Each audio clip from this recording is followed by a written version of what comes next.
O Senhor esteja convosco. Evangelho de Nosso Senhor Jesus Cristo, segundo São João.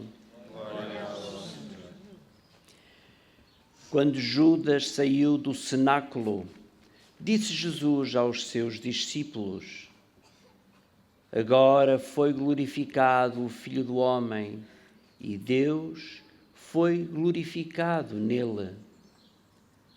Se Deus foi glorificado nele, Deus também o glorificará em si mesmo e glorificá-lo-á sem demora. Meus filhos, é por pouco tempo que ainda estou convosco. Dou-vos um mandamento novo, que vos ameis uns aos outros. Como eu vos amei, amai-vos também uns aos outros. Nisto conhecerão todos que sois meus discípulos, se vos amardes uns aos outros. Palavra da salvação. Hoje temos a alegria de poder voltar a celebrar a Eucaristia nesta igreja especial, que é o Jardim do Seminário Maior de Coimbra, onde as portas e as janelas, como percebemos, não existem, e que representa muito daquela que há de ser sempre a perspectiva de Deus para nós, um Deus que nos acolhe, um Deus que nos recebe, um Deus que tem sempre as portas abertas para que possamos encontrá-lo e, sobretudo, que Ele possa vir ao nosso encontro.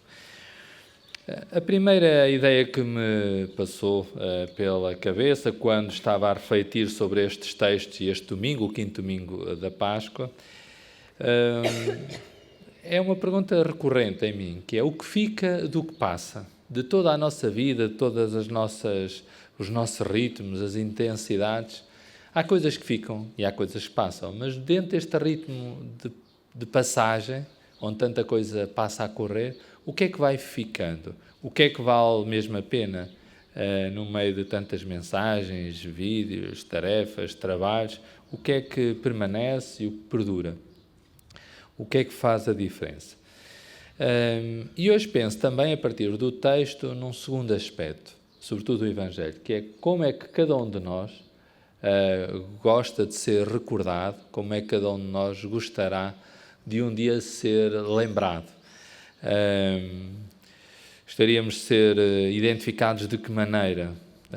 Pelo nosso mau feitio, passa a expressão, por sermos complicados, por estarmos sempre a reclamar, eventualmente, como é que nós nos pensamos e como é que nós gostaríamos de ser recordados? Pelo modo como nós dissemos tantas vezes mal uns dos outros, nos queixamos, enfim. Ou pelo nosso lado mais simpático, mais generoso, que todos nós temos, pelas nossas capacidades, às vezes em que fomos mais próximos, em que ajudamos, em que cuidamos, em que demos o nosso melhor, pelos nossos sorrisos, pelos nossos abraços, pela nossa fé. Como é que nós vamos sendo recordados?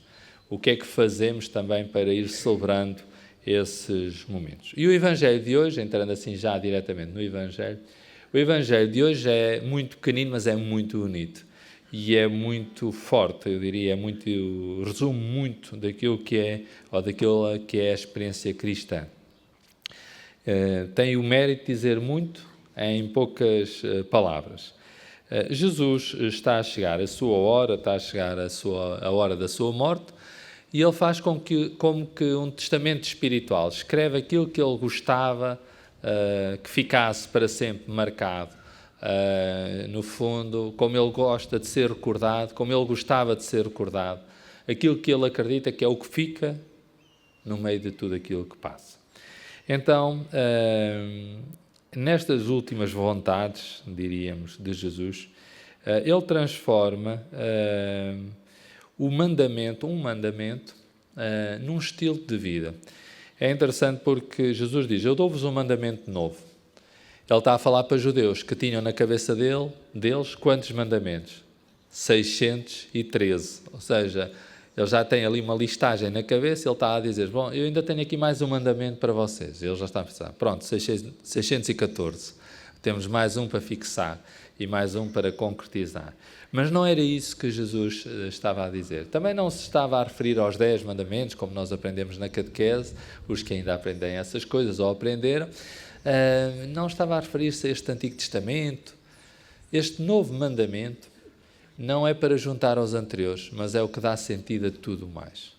Diria que dá sentido aos 10 do Antigo Testamento, dá sentido aos 613 dos judeus, é o que dá sentido à vida. Então, qual é o mandamento? Parece simples, pelo menos enunciar é rápido. Amai-vos uns aos outros. Esta é a primeira parte do mandamento. E a segunda parte diz, como eu vos amei. Ou seja, Jesus está a colocar um patamar também neste mandamento. Amai-vos uns aos outros, ou seja, o amor é que é central, a palavra que aqui aparece, já sabemos, é HP, aparece em 2 versículos 4 vezes, portanto, amai-vos, amai-vos, amai-vos, amai-vos, para que eles não se esquecessem do verbo, ainda por cima que é um verbo de um amor generoso, um amor que se dá, de um amor que se dá inteiramente, e ele vai insistindo, mas amai-vos como eu vos amei. Em grego diz katos e significa como ou do mesmo modo. E isto faz toda a diferença, porque até ali, poderíamos falar até de outros tempos anteriores, mas até ali o máximo que se tinha, a grande regra de ouro, era de um judeu, estava atribuída a um judeu chamado Hilel. E qual era a grande regra de ouro? Não façais aos outros o que não queirais, o que não querem que vos façam a vocês mesmos. Ou seja, não façam aos outros o que não querem que vos façam. Esta era a grande regra dos judeus. Jesus já tinha passado pelo Novo Testamento a um segundo degrau, a um outro patamar. Faz aos outros o que gostas, o que gostarias que te fizessem a ti. Isto já faz toda a diferença. Uma coisa é não fazer aos outros o que não queremos que nos façam e outra coisa é nós tomarmos a iniciativa e fazermos aquilo que gostamos que nos façam. Mas Jesus sobe ainda esta fasquia para um terceiro nível, se quisermos, que é amai-vos. Já não é uma questão de fazer, é uma questão de entrega, de vida partilhada. Amai-vos. E depois não diz amai-vos apenas uns aos outros, com as vossas forças, com as vossas capacidades, com aquilo que vocês forem capazes, mas amai-vos como eu, Jesus, vos amei. Bem, isso pressupõe desde logo que nós temos todos a consciência, eu penso que sim, de que Deus nos ama. Deus ama-nos. Ele é o ponto de partida, Ele ama-nos. Ele não diz até para o amarmos tanto quanto, ou seja, não é uma questão de quantidade, não amem-me ou amem-se uns aos outros como quanto eu vos amei. Não, mas como? Com o mesmo estilo, com o mesmo sentido.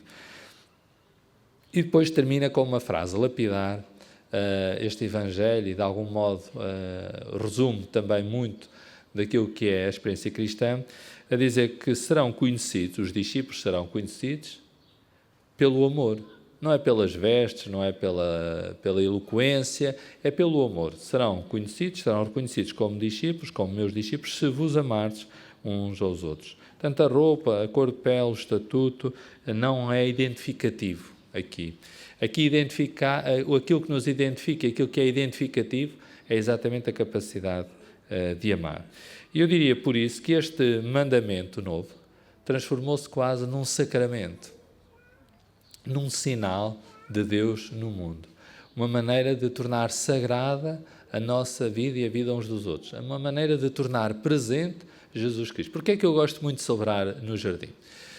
Uma das razões, há várias, mas uma das razões é exatamente pela força que a vida pode ter quando nós conseguimos transformar lugares banais, cotidianos, de todos os momentos, em lugares sagrados. Este é apenas um jardim, como tantos jardins que há, nem todos tão bonitos como este, mas este é apenas um jardim que nós, nesta hora, aos domingos, quando o São Pedro nos deixa, nós podemos tornar sagrado um lugar de encontro, uns com os outros, claro, mas um lugar de encontro com Deus, com a natureza, que nos dá este enquadramento, é quase a obra de arte que temos hoje para enquadrar esta celebração, é exatamente isso, a natureza, o silêncio, os pássaros, o ambiente. Então, as árvores. Então, este lugar sagrado porque Deus o habita, porque nós tomamos consciência dele e porque nós permitimos que neste momento assim aconteça. E é desta comunhão, deste amor partilhado, que nós podemos então perceber a identificação de uma comunidade, de uma identidade. E diz a segunda leitura que haverá novos céus e nova terra. E eu diria, haverá novos céus e nova terra, voltando agora ao Evangelho, se nos amarmos. Se nos amarmos uns aos outros, como Jesus nos amou, então haverá novos céus e nova terra. Porque o amor é o que renova todas as coisas. Também é o final da segunda leitura, que Deus renova todas as coisas. A nossa vida também precisa de ser renovada. Permanentemente precisamos de recomeçar. Todos, cada um no seu contexto e nas suas circunstâncias. Precisamos, de quando em quando, recomeçar. E isso não é fácil. Nós sozinhos não temos as forças suficientes. Às vezes pensamos sim, mas depois percebemos que não. Então precisamos uns dos outros e eu diria precisamos também muito de Deus. Bem, e agora quase que não precisaria dizer isto, mas como é que Jesus nos amou? Se é preciso amarmos uns aos outros como Ele nos amou, então como é que Jesus nos amou? Eu acho que essa parte nós já mais ou menos sabemos. Deu a vida por nós, entregou-se totalmente, deu o melhor de si. E esse é o modo de amarmos, de nos amarmos. Amou-nos em primeiro lugar. E o que é que nós temos para pedir hoje? Bem, nós pedimos perdão pelas vezes em que não amamos, apenas dizemos mal, somos indiferentes, provocamos a divisão ou a guerra, pelas vezes em que não nos perdoamos a nós próprios ou aos outros. Quando estamos nesse registro, passa a expressão, não estamos a construir nem novos céus, nem nova terra. Estamos a destruir, entre aspas, o mundo que nos é dado, as relações. Estamos a desfigurar, de algum modo, não apenas o nosso rosto. Sempre que nós fazemos o mal, e com isto termino, sempre que nós fazemos alguma coisa que não é bem, nós não estamos a ficar apenas nós mal na fotografia. Não é apenas o nosso rosto, passa a expressão, que fica desfigurado. É também a comunidade a que pertencemos, é também a Igreja. Porque se nós somos reconhecidos pelo amor com que nos amamos, sempre que não amamos, ficamos mal nós e deixamos mal os outros. É como se fosse uma equipa de um desporto qualquer em que todos são importantes. E quando todos se unem, todos ganham. E era isso que eu pedia hoje para nós e para as nossas igrejas, para as nossas comunidades, que nós, claro, com as nossas limitações, pecados e fragilidades, mas que nós pudéssemos ser mais essa relação positiva, mais esse olhar para o outro pelo amor. Não que as pessoas sejam perfeitas, mas nós podemos ver o bom que há em cada pessoa e começar por aí. Às vezes nós só vemos o mal e não chegamos ao bem. Então, se começarmos pelo bem, depois somos capazes de enquadrar os limites, porque nós, basta olhar para o espelho lá em casa, não é preciso pensar muito, também nós encontramos em nós qualidades, dimensões de generosidade, de atenção e de cuidado, mas também vemos egoísmos, limitações, pecados, fragilidades. Então é isso, pedir que, tal como Deus nos ama e nos olha com esse olhar tão positivo, também nós possamos olhar os outros a partir do olhar de Cristo.